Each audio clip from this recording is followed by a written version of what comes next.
Assalamualaikum warahmatullahi wabarakatuh.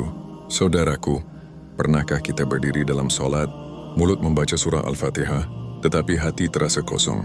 Lisan mengucapkan, Ihdinas syiratal mustaqim. Namun setelah salam, kita kembali tersesat oleh dunia. Coba bayangkan, di tengah malam yang sunyi, semua lampu mulai padam, orang-orang mulai tertidur, dan hanya kita yang masih terjaga, duduk sendirian, memikirkan hidup, memikirkan dosa, memikirkan berapa banyak solat yang selama ini hanya menjadi gerakan. Padahal, mungkin itulah solat terakhir yang Allah tunggu dari kita. Solat yang benar-benar hidup, solat yang benar-benar menghadirkan hati. Saudaraku, ada rahasia besar di dalam surah Al-Fatihah, rahasia yang sering dibaca, tetapi jarang disadari. Al-Fatihah bukan sekadar bacaan pembuka, bukan sekadar syarat sah solat, tetapi ia adalah dialog paling intim antara hamba dan Rabb-nya, dan orang-orang yang mengenal makrifat, orang-orang yang hatinya dekat kepada Allah. Mereka tidak membaca Al-Fatihah dengan terburu-buru. Mereka merasakan bahwa setiap ayat sedang dijawab langsung oleh Allah. Rasulullah bersabda dalam hadits qudsi, "Aku membagi solat antara aku dan hambaku menjadi dua bagian." Ketika hamba berkata, "Alhamdulillahi Rabbil Alamin," Allah menjawab, "Hambaku telah memujiku." Subhanallah. Bayangkan itu, saudaraku. Setiap kali kita membaca Al-Fatihah, Allah sebenarnya sedang memperhatikan, Allah sedang mendengar, Allah sedang menjawab. Tetapi masalahnya, berapa sering kita membaca Al-Fatihah tanpa hati yang hadir? Berapa kali kita sholat, namun pikiran kita sibuk memikirkan dunia, utang, pekerjaan, notifikasi handphone, atau manusia yang bahkan tidak mampu menyelamatkan kita di akhirat nanti. Padahal suatu hari, kita akan masuk ke dalam kubur. Sendirian, tidak ada teman, tidak ada keluarga, tidak ada jabatan, yang tersisa hanya amal dan solat. Saudaraku, inilah rahasia makrifat pertama dalam surah Al-Fatihah. Banyak manusia ingin doanya dikabulkan, ingin hidupnya tenang, ingin rezekinya lancar, tetapi belum benar-benar mengenal siapa Allah. Lihat bagaimana Al-Fatihah dimulai.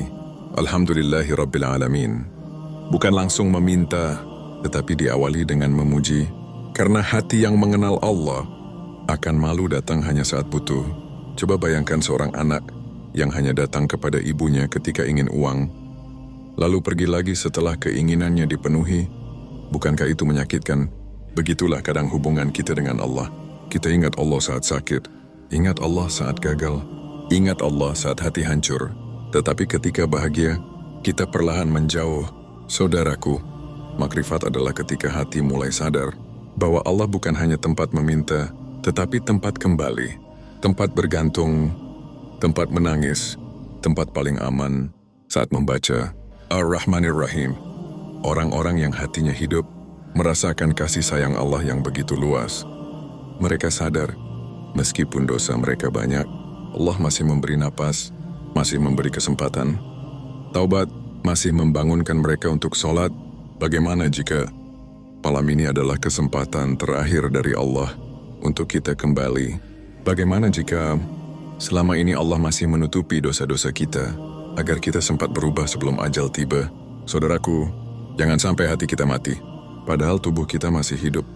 Karena banyak manusia terlihat bernapas, tetapi ruhnya jauh dari Allah. Dan Al-Fatihah datang untuk membangunkan hati itu. Iyyaka na'budu wa iyyaka nasta'in. Hanya kepadamu kami menyembah, dan hanya kepadamu kami meminta pertolongan. Saudaraku, ayat ini adalah puncak penghambaan. Tetapi coba renungkan, benarkah selama ini kita hanya bergantung kepada Allah? Atau sebenarnya hati kita lebih takut kehilangan manusia daripada kehilangan Allah? Kita menangis ketika ditinggalkan seseorang, tetapi jarang menangis karena lalai dalam sholat. Kita takut tidak dianggap manusia, tetapi tidak takut saat Allah melihat hati kita kosong ketika sujud. Padahal, semua yang ada di dunia ini akan pergi. Harta akan ditinggalkan, wajah akan menua, manusia akan berubah. Namun Allah tidak pernah meninggalkan hamba yang mau kembali. Saudaraku, orang yang memahami rahasia ayat ini akan merasa kecil di hadapan Allah. Dia tidak lagi sombong, tidak lagi merasa hebat, karena dia sadar hidupnya berdiri hanya karena pertolongan Allah.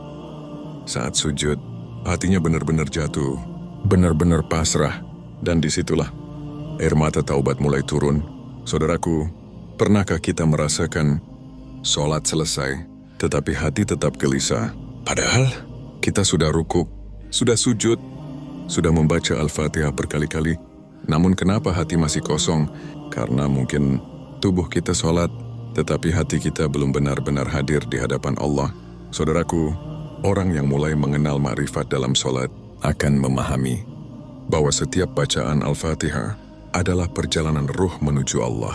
Bukan sekadar bacaan, tetapi perjalanan hati.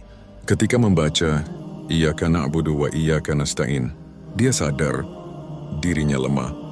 Dia sadar selama ini terlalu banyak bergantung kepada dunia, terlalu sibuk mengejar manusia, sampai lupa mencari Allah.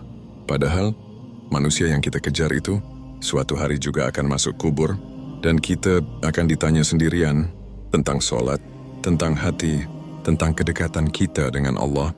Coba bayangkan saudaraku, malam pertama di alam kubur. Tubuh terbujur diam, tanah mulai menutup, suara langkah manusia perlahan menjauh. Tidak ada lagi musik dunia, tidak ada lagi pujian manusia, tidak ada lagi kesempatan mengulang waktu. Yang tersisa hanya amal dan sholat yang dulu kita kerjakan. Saat itu, mungkin kita baru sadar betapa berharganya satu sujud yang khusyuk, betapa mahalnya satu Al-Fatihah yang dibaca dengan hati yang hadir. Saudaraku, makrifat bukan membuat seseorang merasa suci, justru semakin mengenal Allah, semakin dia merasa penuh dosa, semakin dia menangis, semakin dia takut kalau amalnya tidak diterima.